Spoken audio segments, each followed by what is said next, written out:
오늘의 말씀은 27절에 평안을 너희에게 끼치노니 곧 나의 평안을 너희에게 주노라 했습니다. 우리 주님의 오신 최고의 목적은 하나님의 백성에게 사랑해 주시고 또 하나님의 백성이 평안을 누리면서 살기를 원하신다는 사실입니다.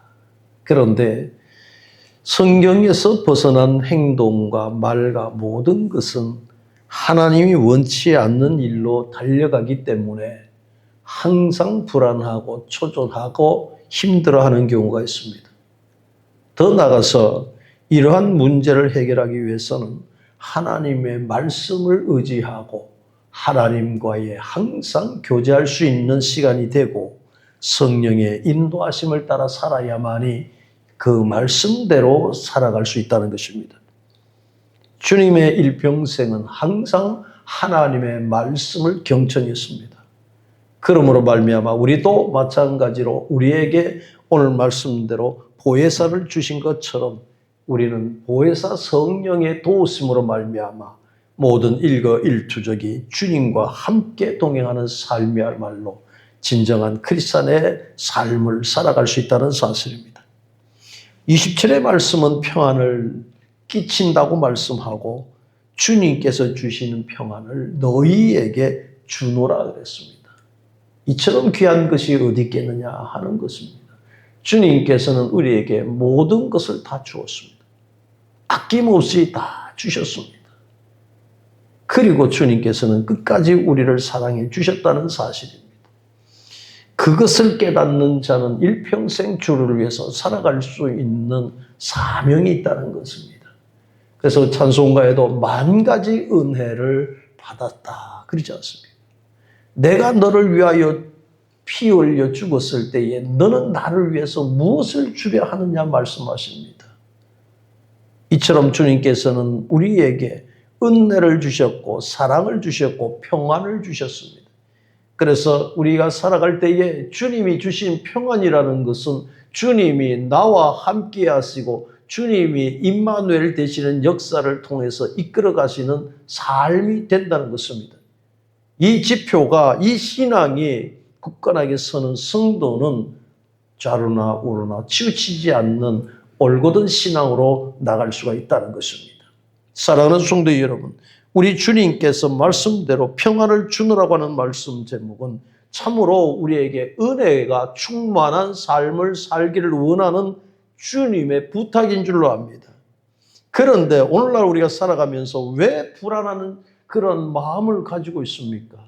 그리고 대달 보면은 뉴스를 보면 그 뉴스를 보고 나서 불안해하고 뉴스를 보면은 또 화를 내고 뉴스를 보면은 욕도 하는 사람도 있습니다.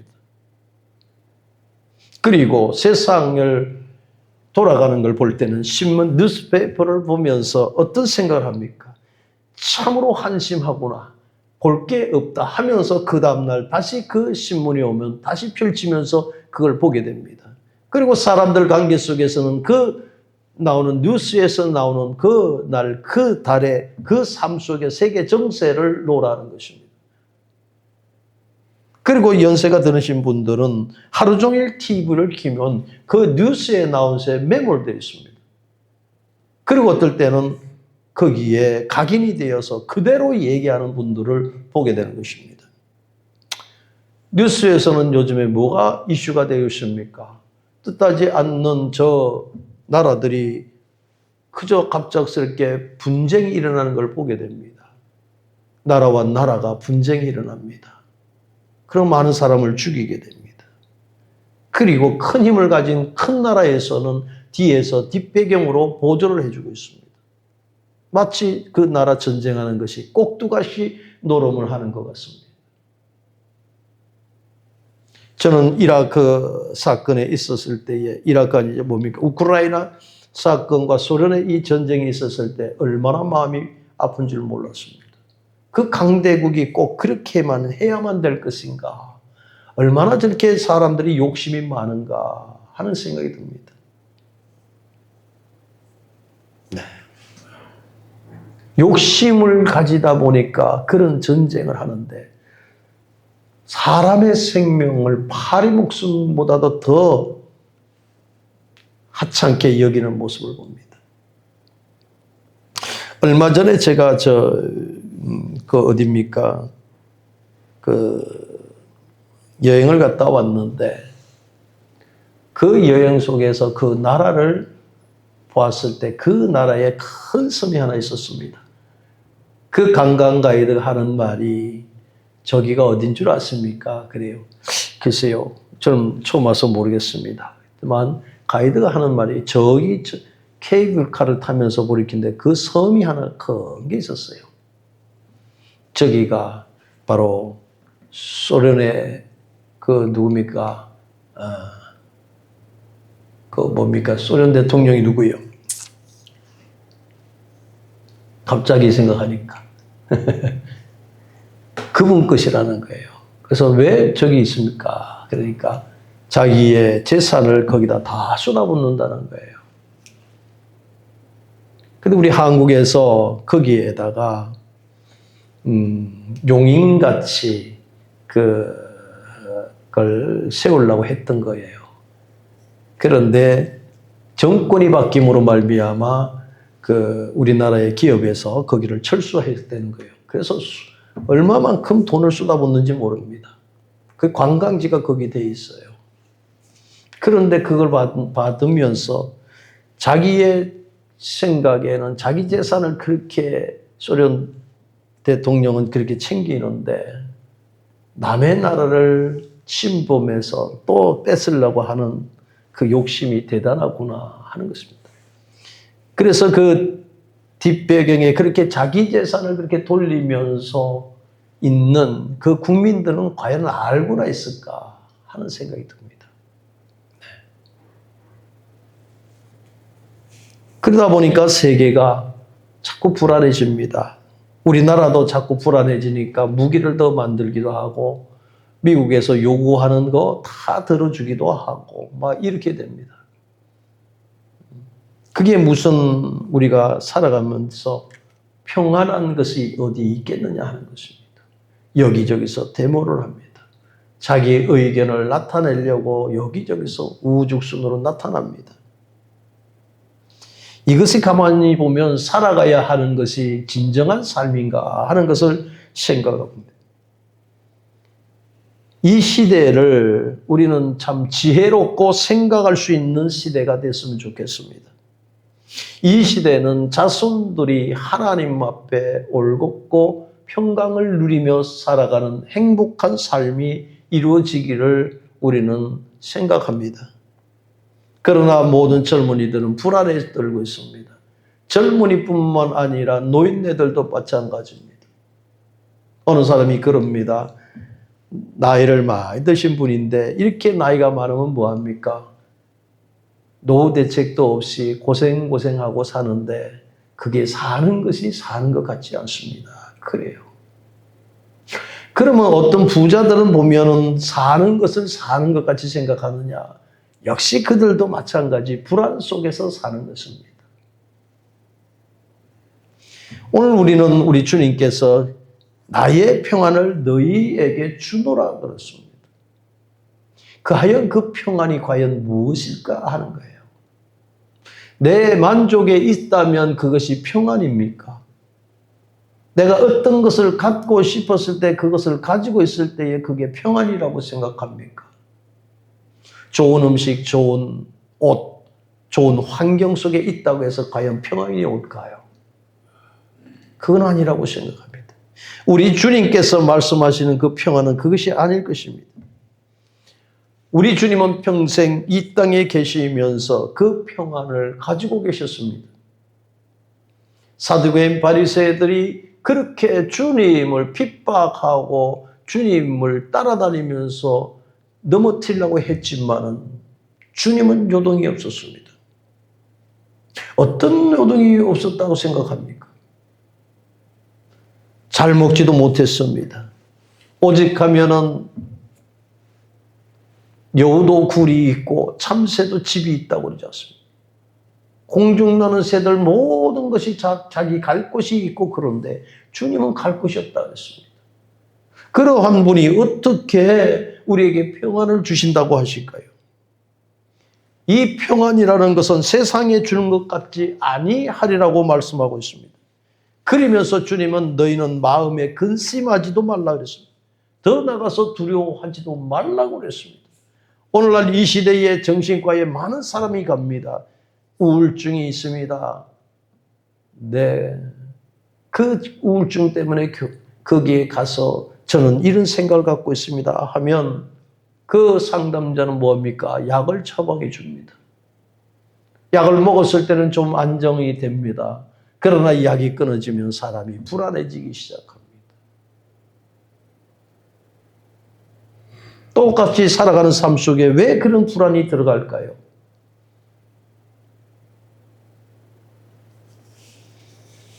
주님께서 너에게 평강을 끼친다고 그랬고 평안이라고 하는 이 세상이 주는 것이 아니라고 말씀했는데 그것이 뭐냐면 근심하지 말라고 명령하십니다. 두려워하지 말라고 명령합니다. 주님은 그 자체가 평안이에요. 그 자체가 평안이시기 때문에 그것을 내어주신다는 겁니다. 하나님의 마음을 내어준다는 거예요. 네. 그래서 그 평안을 받을 필요가 우리에게 있습니다. 하나님의 나라는 뭐라고 그랬습니까? 의와 평강과 희락이라고 그랬어요. 의로움이 형성이 되고 하나님 주신 평강과 기쁨의 그 은혜 속에서 거하는 것이 하나님의 나라라고 한다면 그 하나님의 나라에 대한 그 주시는 은혜와 능력은 하나님 주시는 그 평강은 하나님 나라에서 주는 그 능력이 우리에게 있다는 것입니다. 그것을 주님을 믿을 때에 와 닿는다는 것입니다. 세상 사람들보다 능력 있게 세상 사람보다 행복하게 살기 위해서 바로 평안의 능력이 우리의 삶 속에 이게 적용이 되어야 한다. 이러한 능력을 가질 때에 건강한 삶을 살 수 있고요. 활기찬 삶을 살 수 있고요. 창조적인 삶을 살 수 있고 또한 하나님의 나라를 이루면서 살아갈 수가 있다는 것입니다. 하나님 나라를 생각할 때에 우리가 목숨을 다하고 주님 나라에 갔을 때를 말씀하는 게 아닙니다. 하나님 나라는 내 마음속에 들어와야 되고 내 가정 속에 내 직장 속에 임하는 것이 진정한 하나님의 나라입니다. 많은 사람들은 그렇습니다. 고단하고 힘들고 보고 오면 하나님 저를 데려가 주세요. 하나님 나라에 가고 싶습니다. 왜? 하나님 나라는 걱정 근심 없는 것이기 때문에 현실 도피라고 하는 것입니다. 때로는 이런 말씀합니다. 사명이 있는 사람은 하나님이 불러가지 않는다는 말씀이 있습니다. 그러면 우리가 그날 삶 속에서 하나님께서 왜 우리의 목숨을 붙들고 계신다는 사실입니까? 그것은 우리에게 주신 직분과 사명을 잘 감당할 수 있는 은혜를 주셔서 하나님의 백성답게 살기를 원하는 하나님의 소원인 줄 믿습니다. 사랑하는 성도 여러분, 그래서 우리는 성령의 충만함을 통해서 내 영혼이 잘된 같이 범사가 잘되고 강건해지는 것이 바로 하나님 주신 명령인데도 불구하고 우리는 소홀하고 있습니다. 바울은 그랬습니다. 그것을 지키기 위해서 어떻게 했습니까? 날마다 자기를 돌아봤습니다. 그리고 모든 것을 자기에게 가졌던 모든 경험이나 모든 것을 배설물로 여길 정도로 그런 고백을 하고 있습니다. 왜 그럴까요? 자기가 쥐고 있는 것이 하찮다는 것입니다. 세상적인 지식이나 경험인 가지고는 하나님과의 이 관계를 볼 때에 너무나 가치가 없는 걸 깨닫고 배설물같이 생각하며 하나님께서 주신 은혜를 맛보고자 하는 그 은혜가 있다는 것입니다. 이러지 않고서는 우리는 크리스찬이라고 하는 배지를 달고 다닐 수가 없습니다. 어디 가든지 크리스찬이 있습니까? 기독교인입니까? 대화나 행동이나 모든 것이 나타날 때에 크리스찬이십니까? 하는 그 얘기를 들을 때 여러분 어떤 생각이 듭니까? 잘나지는 못했지만 그래도 하나님의 백성다운 성도로서 살아갈 수 있는 삶이 있다는 그 표식이 되지 않겠느냐 하는 거예요.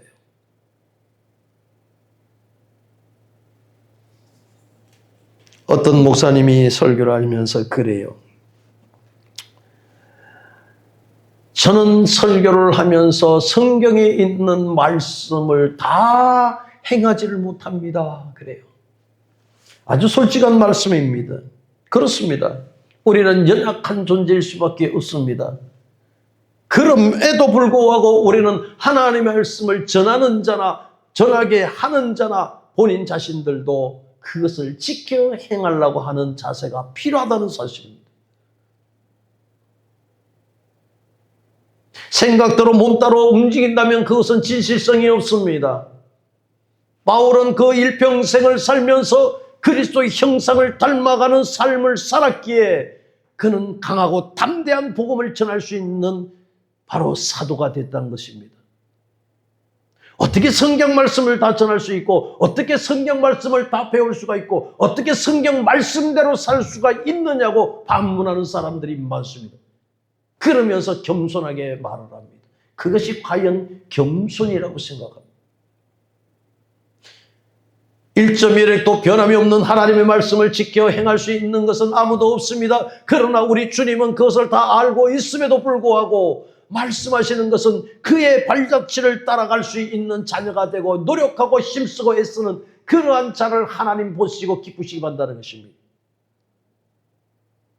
어떻게 우리가 주님을 따를 수 100% 닮아갈 수가 있겠다고 생각합니까? 오늘도 우리는 하나님 앞에 기도하게 됩니다. 하나님, 이런 것이 부족합니다. 하나님, 이것을 도와주시기를 원합니다. 하나님, 이것이 저에게 응답이 되었습니다. 이 모든 것은 하나님이 이루어 주심에 감사함을 드립니다. 이것을 받기 위한 하나님의 역사가 있지 않은가요? 내가 어떻게 했는데 어떻게 됐다고 하는 것은 이미 글러무었습니다. 아무 소용이 없는 것입니다. 우리 삶 속의 모든 것은 주님이 나타나기를 원하는 것입니다. 그래서 주님은 우리에게 우리의 마음속을 이미 알고 있습니다. 평안을 우리에게 주시겠다. 하나님이 주신 선물이라 하잖아요. 평화, 평화, 하나님이 주신 선물이다.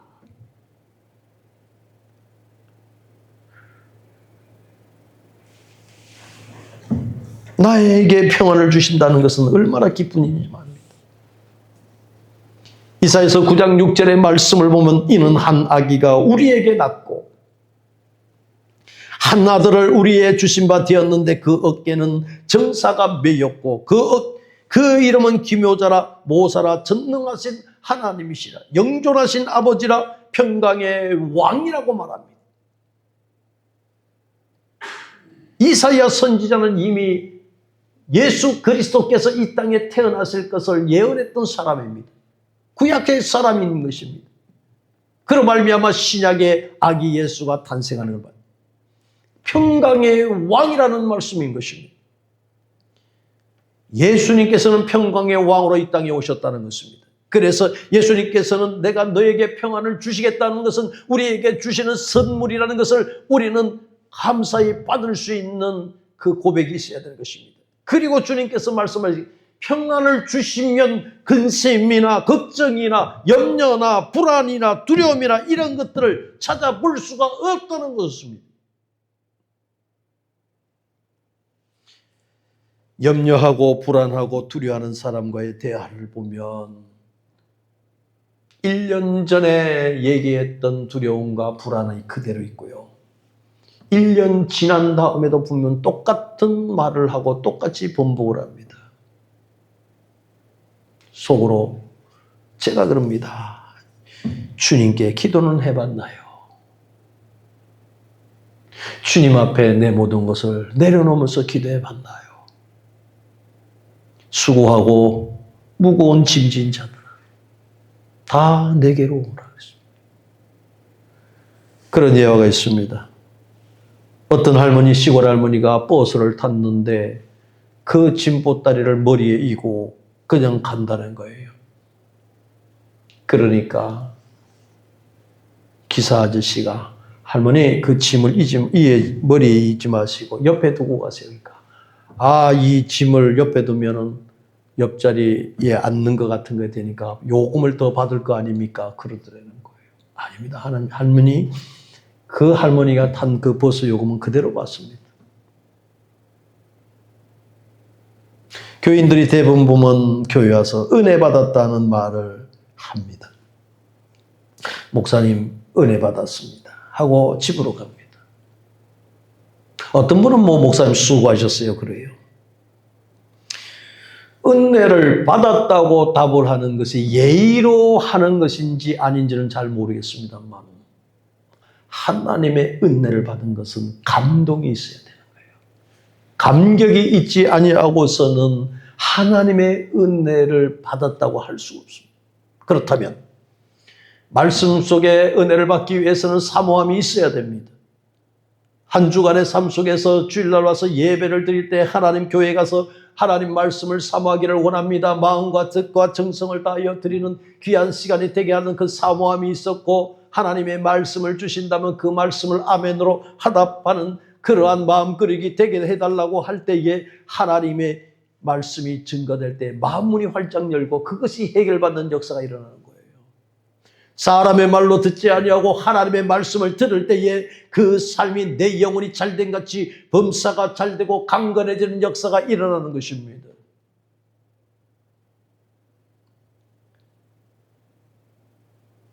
예배를 왜 드릴까요? 하나님 앞에 왜 기도를 할까요? 왜 헌금을 할까요? 하나님이 계시기 때문에 그러는 거예요. 하나님이 그 교회에 계시지 아니한다면 아무 필요 없습니다. 언젠가 그런 말씀을 했습니다. 우리가 이 땅에 살다가 죽음을 맞이했을 때에 저 천국이 없었습니다. 제일 불행한 사람이 누굴까요? 저는 목사라고 생각합니다. 최고의 사기꾼이 목사가 되는 거예요. 없는데 있다고 얘기했으니까. 두 번째 불쌍한 사람 누굴까요? 없는데 있다고 믿고 평생을 바친 사람일 거예요. 그렇지 않습니까? 얼마나 실망이 되겠습니까? 기독교 신앙은 체험의 신앙입니다. 주님을 만나지 아니하고서는 주님이 나에게 관심 쓰고 있다는 그 자체를 인식하지 않고서는 그저 살아간다는 것은 너무 허무한 것입니다. 사랑하는 성도 여러분, 주님과 만남이 있기를 원합니다. 주님이 나에게 두드릴 수 있는 그 마음이 열리시기를 바랍니다.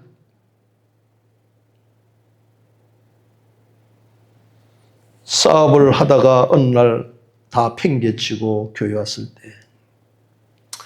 기도를 열심히 했습니다. 가는 곳마다 권사님께서 기도하시다가 어느 날 그 기도하는데 그 권사님이 그 아들이 그 엑스포맨가 그 빌리 그레임 목사님 왔을 때에 그 여의도 광장에서 제가 주의 종이 되겠습니다. 막 그리고 서원을 했다는 거예요. 그런데 이 아들이 군대에서 그 하사관 출신인데 군대에서 뭐랍니까 장기 복무랄까요?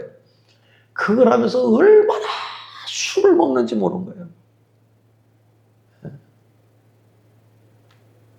그 어머니가 속이 상해서 작정 기도라도 해야 되겠다 싶어가지고 그날 저녁에 와서 그렇게 기도를 하는 거예요. 저도 뭐 기도할 일이 있으니까 가가지고 보는데 얼마나 기도를 잘 하시는데 그때 아는 것이 방언이었어요. 방언을 처음 들어보니까 영어도 아니고 뭣도 아닌데 어쩌면 저렇게 굴러가는 소리를 하는 거예요. 그 권사님은 연세가 많으신데 그런데 아주 방언을 하면서도 아주 뭐랄까 탁탁탁 끊는 말씀이면서 하는데 제가 기도가 끝나고 어쩌면 저 기도가 뭔가 하고 이렇게 서서 있는데 기도하다가 뒤를 확 돌아보는 거예요. 얼마나 놀라겠어요. 당신 누구야? 이러는 거예요. 그래서 제가 예. 여기 이 교회에 유일하게 남아있는 총각 집사, 고 하상현 집사님의 형님입니다. 그러니까 왜 그러시죠? 그랬더만 그때서 조금 이렇게 누구야? 그랬던 분이 조금 좀 안도가 되시는지 왜 그러시냐고. 그러니까 사실 우리 아들이 장기 근무회 쪽에 하사관으로 있는데 이 친구가 그냥 늘 술에 쩔어 있다고. 그래서 그 아들이 하나님의 종이 되달라고 내가 지금 작정 기도하고 있다고. 그런데 기도 중에 성령님께서 뒷사람이 더 급하다, 뒤에 사람이 급하다, 더 급하다, 더 급하다 해서 기도를 자꾸 못하게 해서 내가 화가 나서 내가 그랬다고.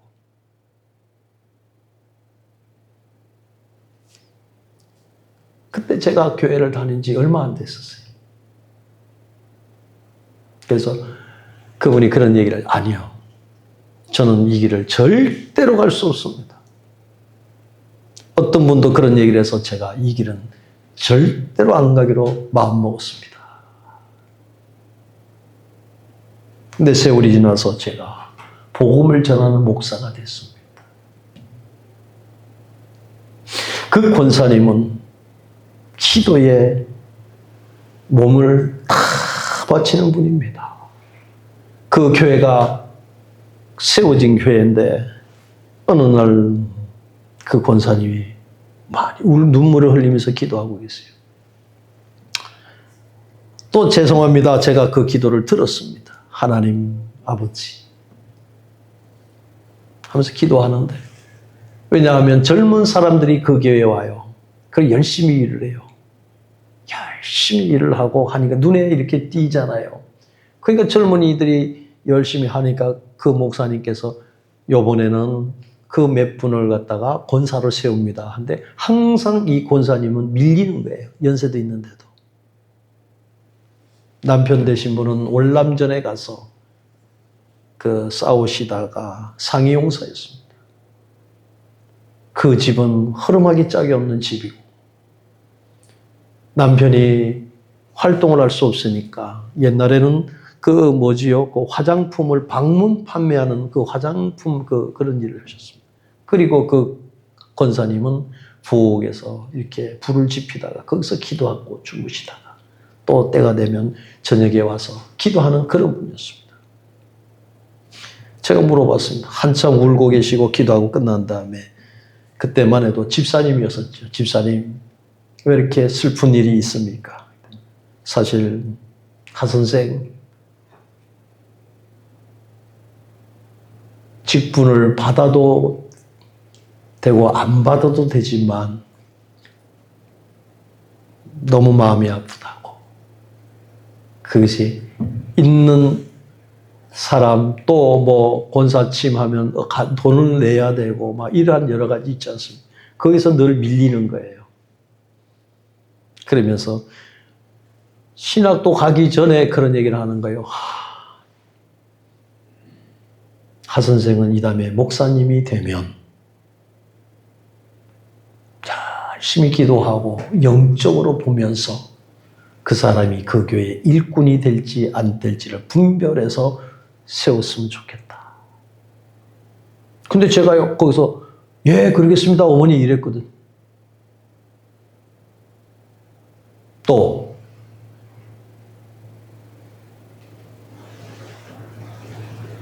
그로 인해서 제가 목회를 하면서 권사님들을 세울 때에 교회에서는 한 푼도 요구를 하지 않습니다.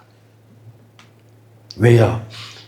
나는 권사가 되었을 때에 얼마를 내고 권사가 됐다고 하면서 자랑하는 사람이 있고, 어떤 분은 없어서 권사를 못 받는 사람도 있고, 또 어떤 분은 먼 권사를 받는데 돈을 이렇게 내라고 하느냐 그래가지고 하는 사람도 있고.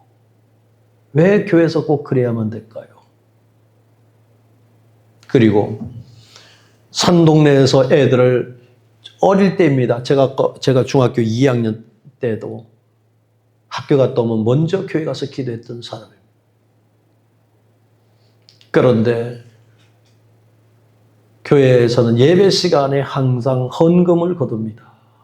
그래서 그 달동네에 있는 애들을 데리고 가면 성진아, 나 돈이 없어 이러는 거예요. 그러면 처음에는 몇 번씩은 제가 갖고 있는 동전을 몇 개씩 나눠주면서 이걸 헌금을 해라, 헌금을 해라 했었어요. 근데 그게 저희도 뭐 잘 살지는 못하지만 그 다음에 또 가자고 하면 또 그런 얘기를 하는 거예요. 자꾸 헌금 내라 그래서 재미가 없다는 거예요. 그래서 제가 전도사님께 전도사님 애들이 교회는 오고 싶어 하는데 재밌어 하고 교회는 오고 싶어 하는데 자꾸 헌금을 이렇게 돌리니까 애들이 싫다. 돈이 없어서 싫다고 그러는데 들어오는 입구에다가 좀 놔주시면 어떨까요? 그랬더만 전도사님이 이것도 예배의 훈련이라고 하면서 그 고집을 꺾지 않더라고요. 그때 제가 사춘기인지 어찌 몰라도 그래요. 그럼 전도사님이나 많이 하나님 섬기십시오. 그리고 등을 돌리고 나갔습니다.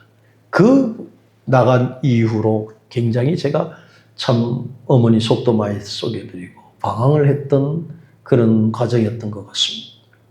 그리고 목회할 때에 신학교 3학년 때 목회할 때 제일 먼저 헌금함을 짰습니다. 동네에서 이사 가면 그 장롱들 부순 거 그런 걸 톱으로 쌓아가지고 이렇게 해서 헌금함을 만들고 그 헌금함을 누구든지 마음에 원하는 사람은 낼 수 있도록 했습니다. 한 번도 교회에서는 제가 목회하면서 헌금을 돌린 적은 없습니다. 예수 그리스도가 좋기 때문에 받은 바 은혜가 있기 때문에 목회를 하는 것입니다. 예수를 믿는다는 것은 체험이 있어야 됩니다. 우리 주님께서 왜 우리에게 평강을 주실까요? 일반인 사람들은 그 평강이 없기 때문에 한 잔의 술과 한 대의 담배를 피면서까지 그 시간을 보내고 맙니다. 그 다음에 또 그렇습니까? 그 다음에 마찬가지로 또 속이 쓰리면서도 한 잔의 술을 마십니다. 그리고 한 대의 담배를 피웁니다. 요즘 젊은이들은 또한 마약까지 손을 댄다고 합니다. 그들에게 평강이 있다고 생각합니까? 잠시 그 순간만큼은 안정이 되고 될 수 있는 과정인지는 모르겠지만 그들에게는 그런 것이 없을 것입니다. 우리가 예수를 믿는 것은 주님이 주시는 평강만이 들어와야 됩니다. 예수님께서 우리에게 말씀하고 근심하지 말라, 걱정하지 말라, 염려하지 말라, 불안하지 말라, 두려워하지 말라고 하는 이것은 우리에게 그러한 여지가 너무 많기 때문에 주님을 믿는데도 그게 너무 많기 때문에 주님은 그것을 우리에게 말씀하고 있습니다. 우리 주님께서는 바리새인과 서기관 대제사장들마저도 주님을 힐난시키고 그 주님을 위협하고 그러나 주님은 그 마음속에는 늘 평안이 있었습니다. 십자가 앞에서 잠시 고민을 하셨지만은 십자가상에서는 한없이 내 뜻대로 마옵시고 하는 그 응답을 받음으로 말미암아 주님은 우리를 위하여 친히 십자가에 매달려서 그 뜻을 이루었다는 사실입니다. 그 십자가에서 하신 말씀이 뭘까요? 그렇습니다. 아버지여 저희를 사하여 주옵소서. 자기가 하는 일들은 저들은 알지 못합니다라고 말씀합니다. 자기의 육신에 고통이 있음에도 불구하고 우리 주님은 저들을 기도했다는 것입니다. 그리고 주님은 하나님과 우리의 사이에 화평을 위해서 친히 자기 자신을 내주셨다는 것입니다. 그래서 우리가 예수 그리스도를 믿는 그 신앙은 주님의 십자가가 접목되지 아니하고서는 그 주님의 십자가가 우리 마음속에 와 닿지 않고서는 부활의 역사를 바라볼 수가 없고 재림의 역사를 바라볼 수 없다는 것입니다. 사랑하는 성도 여러분, 주님께서 평안을 끼친다는 것은 내가 너에게 주는 것은 세상이 주는 것 같지 아니하니까 너희가 받으라고 말씀하고 있지 않습니까? 많은 사람들은 순간순간 교회를 다니면서 생활하면서 기도하면서도 이 염려와 근심 걱정에 자꾸 빠져갈 수밖에 없다는 것입니다. 그러나 사랑하는 성도 여러분, 저는 그러한 여러분들에게 부탁을 드리고 싶습니다. 여러분 근심이 오고 있습니까? 여러분 걱정이 오고 있습니까? 그 시간 무릎을 꿇으시기 바랍니다. 모든 것을 해결자 되신 분은 주님밖에 없습니다. 주님이 보증하시기에 주노라고 명령을 하십니다. 그저 우리는 아멘으로 받을 수 있는 우리의 심령만 된다는 것입니다. 주님이 자신이 있기에 그 말씀을 하셨기에 우리는 아멘으로 받을 수가 있다는 사실입니다. 우리는 그 주님을 사랑해야 됩니다. 하나님은 우리가 옆길로 가게 하는 신앙을 원치 않은 것입니다. 오직 하나님만 바라보는 신앙을 원하는 줄 믿습니다. 문제가 없어야 우리가 평안이 있다고 생각하는 줄 아십니까? 아니요. 우리 주님이 그렇게 말씀하고 있지 않습니다. 주님의 평안은 고난 중에서도 평안이 올 수 있습니다.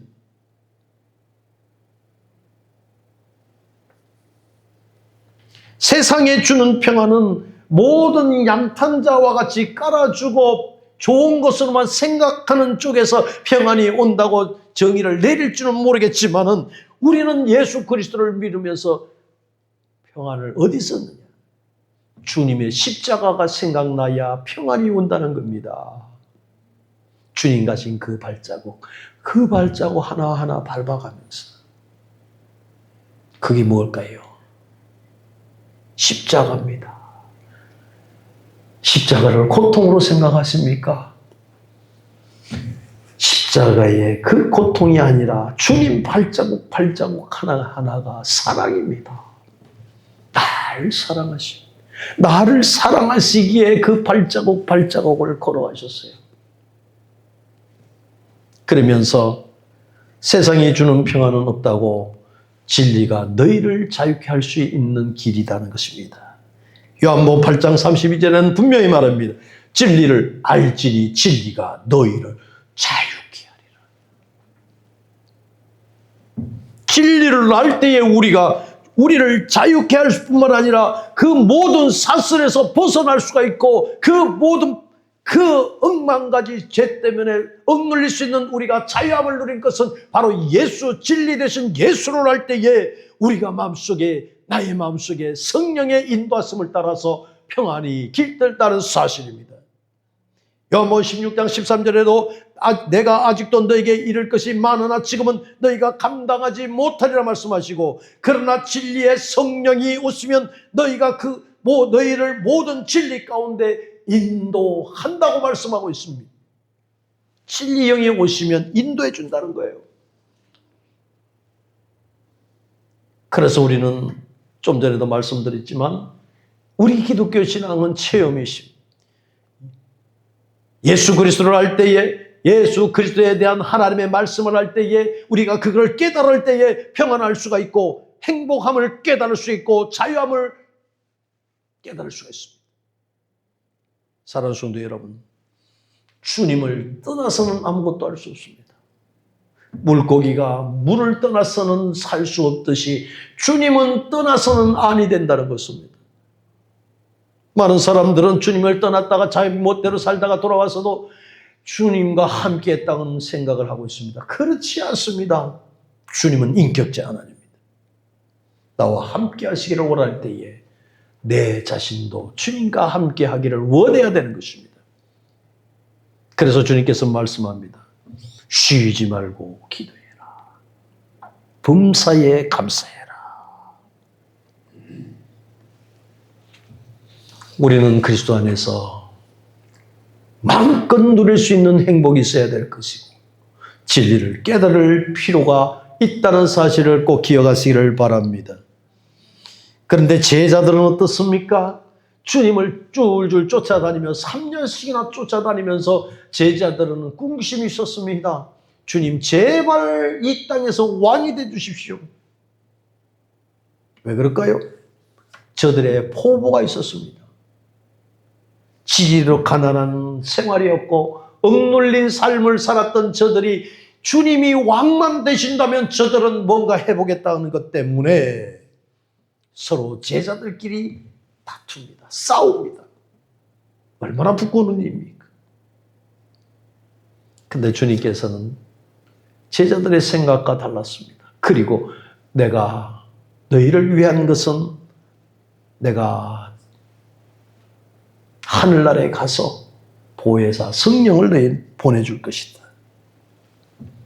보혜사 성령을 보내주실 때 진리를 깨닫고 성령을 통해서 너희들이 진정한 평강을 누릴 수 있는 삶이 되기를 원한다 하는 것이었습니다.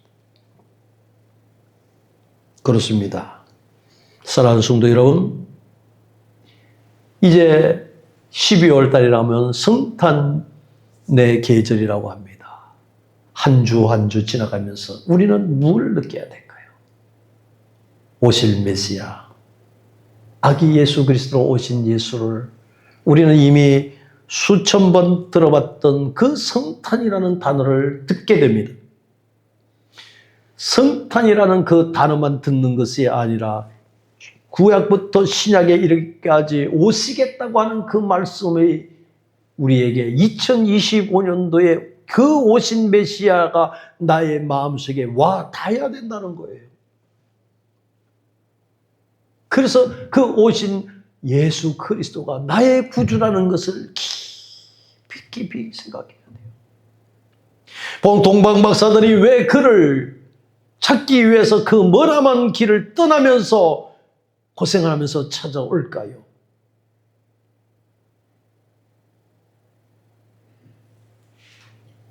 우리는 예수 그리스도를 찾고 예수 그리스도를 받아들일 때에 너무 쉽게 생각하는 경우가 많습니다. 사랑하는 성도 여러분, 우리 앞에 모든 일이 좋은 일이든 나쁜 일이든 기쁜 일이든 어떤 일이든 그 일 속에는 그 의미가 담겨져 있습니다. 그래서 우리는 내가 믿고 있는 그 성령님, 우리와 함께하고 있는 성령님, 그분을 통해서 우리의 심령이 깨닫기를 원합니다. 그 성령님의 도움이 나를 통해서 깨달을 수 있는 능력을 가지게 된다는 것입니다. 그래서 오늘 깨닫는 말씀은 나의 평안을 너희에게 주노라. 기도 제목이 뭘까요? 하나님, 오늘 말씀 속에 주님께서 나에게 평안을 주신다고 말씀한 그 말씀을 받아들일 수 있는 마음의 그릇이 되기를 소망합니다. 오늘도 평안을 잊어버립니까? 잃어버렸습니다.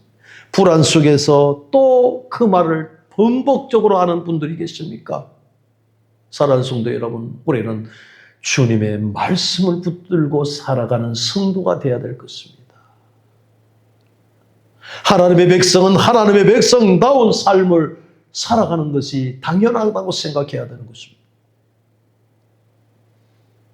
그 평안이 우리에게 짊어질 때 우리는 그 기쁨이 넘쳐나가야 되겠고, 그 기쁨과 그 은혜를 생각할 때에, 주님의 사랑이 깃들다는 생각을 할 때에 우리도 사랑할 수가 있습니다. 사랑은요, 허다한 죄를 덮는다고 하지 않습니까? 그 죄를 덮으신 첫 번째 분이 누굴까요? 우리 주님이라는 것이에요. 한 해가 가기 전에 우리는 사랑하는 마음이 있어야 된 줄로 믿습니다. 우리 주님을 잘 못 믿는다고요? 믿음이 없다고 하는 것은 사랑이 없기 때문에 그렇습니다. 사랑이 싹트고 사랑이 있다면 주님을 믿을 수가 있습니다. 그분을 믿을 수 있기에 그분이 무슨 말씀을 하든지 간에 우리는 그 말씀을 아멘으로 하답하고 신뢰할 수가 있다는 것입니다. 이것이 깨진다면 가짜입니다. 주님을 사랑합시다. 주님이라면 그 말씀만 듣어도 우리의 영이 새로워지고 주님의 일한 그분만 생각하면 우리가 자유함을 느끼고 기쁨을 느끼고 희락을 느끼고 화평을 느끼고 평안을 느낄 수 있는 그 삶이 이루어질 때에 진정으로 저와 여러분 빛과 소금의 역할을 감당할 수 있는 일꾼이 되는 것입니다. 그것은 그대로 말씀대로 순종할 때에 내가 그렇게 하겠습니다 그런 것이 아니라 주변의 분들이 여러분들을 볼 때 그렇게 보게 되는 거예요. 어느새 주님의 형상을 닮아가는 거예요. 그렇게 살고 싶지 않습니까?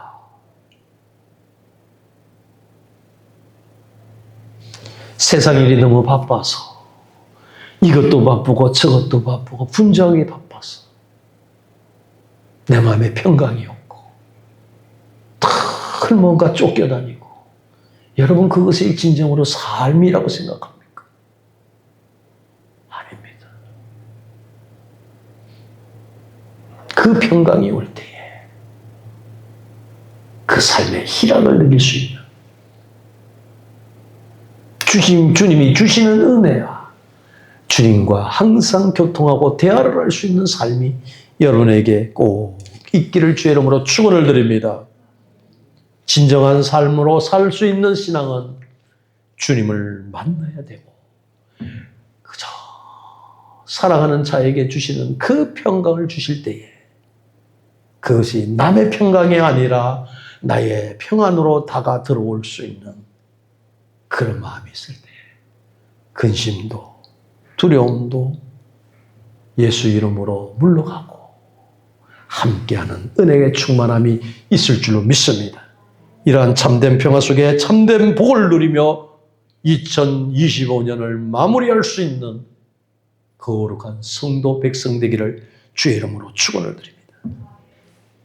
은혜로우신 아버지 하나님, 주님께서 이렇게 깊은 말씀을 하셨건만 우리는 왜 이렇게 자꾸 곁길로 가려고 하는 마음인지요.